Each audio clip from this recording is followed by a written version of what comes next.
Assalamualaikum warahmatullahi wabarakatuh. Salam sejahtera bagi kita semua.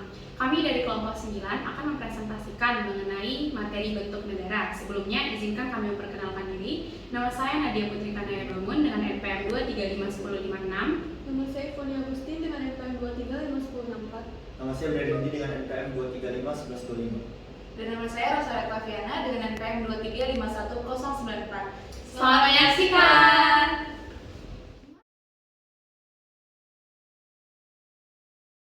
Saya akan menjelaskan mengenai teori penyebab dibentuknya bentuk negara. Terdapat dua teori yang akan saya bahas, namun yang pertama adalah paham yang menggabungkan bentuk negara dengan bentuk pemerintahan. Dari teori ini, kita dapat mengetahui bahwa bentuk pemerintahan dan bentuk negara dibagi atas tiga macam. Yang pertama adalah terdapat pemisahan yang tegas antara lembaga eksekutif, legislatif, dan yudikatif. Selanjutnya adalah bentuk pemerintahan di mana rakyat memegang wewenang tinggi terhadap lembaga legislatif. Dan yang terakhir adalah paham yang bentuk pemerintahan di mana terdapat hubungan erat antara lembaga eksekutif dan legislatif. Selanjutnya, teori yang kedua adalah paham yang membahas bentuk negara atas golongan demokrasi dan diktator. Pada paham ini kita juga membahas mengenai golongan demokrasi dibagi atas dua, yaitu demokrasi rakyat dan demokrasi konstitusional atau liberal. Dari teori-teori tersebut kemudian dibentuklah dua bentuk negara yang berlaku pada zaman modern ini, yaitu bentuk negara kesatuan dan bentuk negara serikat.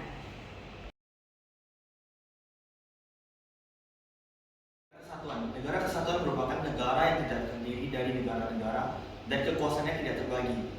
Ciri-ciri negara kesatuan, yang pertama itu kedaulatan tertinggi ada pada pemerintah pusat. Yang kedua itu penyerahan kekuasaan atau kewenangan kepada suatu pemerintahan lokal hanya dapat dilakukan berdasarkan undang-undang yang disusun oleh Badan Legislatif Nasional. Dan yang terakhir adalah tidak ada satuan yang lebih rendah yang memiliki sifat setara. Negara kesatuan dibagi menjadi dua, yaitu negara kesatuan dengan sistem sentralisasi dan negara kesatuan dengan sistem desentralisasi. Sentralisasi merupakan segala peraturan disusun oleh pemerintah pusat dan pemerintahan daerah hanya bertugas untuk melaksanakannya aja. Dan yang sistem desentralisasi yaitu pemerintahan daerah diberi kewenangan untuk menyusun dan mengatur daerahnya masing-masing. Selanjutnya negara serikat. Negara serikat merupakan negara yang awalnya berdiri sendiri sebagai negara yang merdeka dan berdaulat, serta memiliki undang-undang tersendiri. Namun, atas suatu kepentingan, negara-negara tersebut saling menggabungkan diri untuk menciptakan kerjasama yang efisien. Ciri-ciri negara serikat. Yang pertama itu, kepala negara yang berada di pusat dipilih langsung oleh rakyat melalui pemilihan umum dan memiliki tanggung jawab besar kepada rakyat. Yang kedua itu, setiap negara bagian di dalamnya memiliki kekuasaan asli terhadap daerahnya sendiri, namun tidak memiliki kedaulatan, sebab kedaulatan negara tetap dipegang oleh kepala negara. Dan terakhir adalah setiap negara bagian itu berhak mengatur undang-undang, namun tetap harus selaras dengan undang-undang yang ada pada pemerintahan pusat. Apa bedanya negara kesatuan dan federal? Di negara kesatuan yang dibagi jadi provinsi, kekuasaan tertinggi ada di tingkat pusat. Semua kekuasaan juga diatur oleh Undang-Undang Dasar yang berlaku secara nasional. Walaupun provinsi bisa punya otonomi, beberapa bidang seperti hubungan luar negeri dan pertahanan tetap jadi tanggung jawab pemerintah pusat. Sedangkan negara bagian di negara federal punya kekuasaan yang lebih besar dari provinsi. Pemerintah pusat memang tetap berkuasa, tapi negara bagian bisa punya sistem hukum, undang-undang dasar, bahasa resmi, atau lagu kebangsaan sendiri.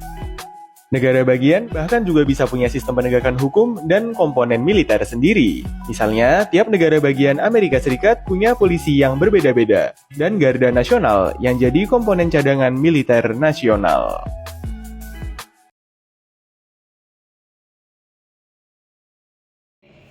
Baik, di sini saya akan menjelaskan mengenai bentuk-bentuk negara dari zaman ke zaman. Yang pertama yaitu zaman Yunani kuno. Di sini saya mengambil pendapat menurut Plato. Menurut Plato, bentuk negara itu ada 5. Yang pertama yaitu aristokrasi. Aristokrasi adalah bentuk negara yang dipimpin oleh seorang cendekiawan. Menurut Plato, seorang cendekiawan sangat tepat untuk memimpin negara karena seorang cendekiawan penuh dengan kebajikan dan juga keadilan. Yang kedua yaitu demokrasi. Demokrasi adalah bentuk negara yang dimana pemimpinnya itu memiliki rasa haus akan kemasyhuran dan kemuliaan. Yang ketiga yaitu oligarki.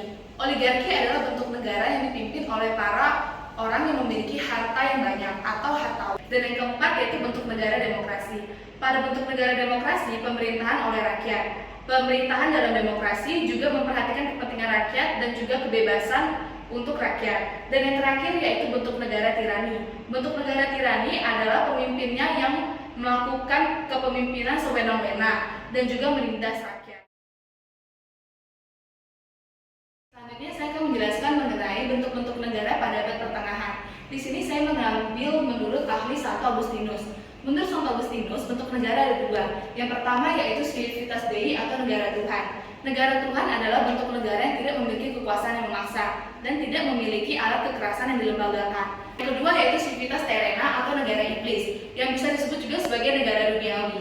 Negara duniawi didasarkan pada cinta pada diri sendiri, bukan cinta kepada Tuhan.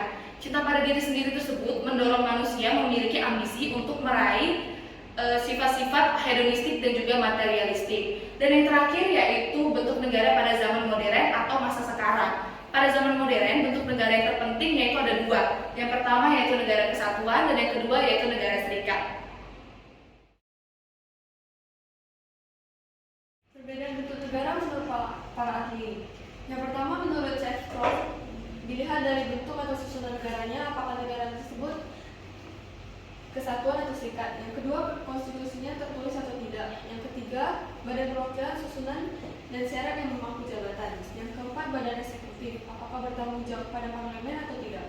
Yang kelima, hukum yang berlaku. Lalu menurut MacIver, yang ada basis konstitusi, basis ekonomi, basis kebersamaan, dan basis struktur kedaulatan. Sekian presentasi yang dapat kami jelaskan. Terima kasih.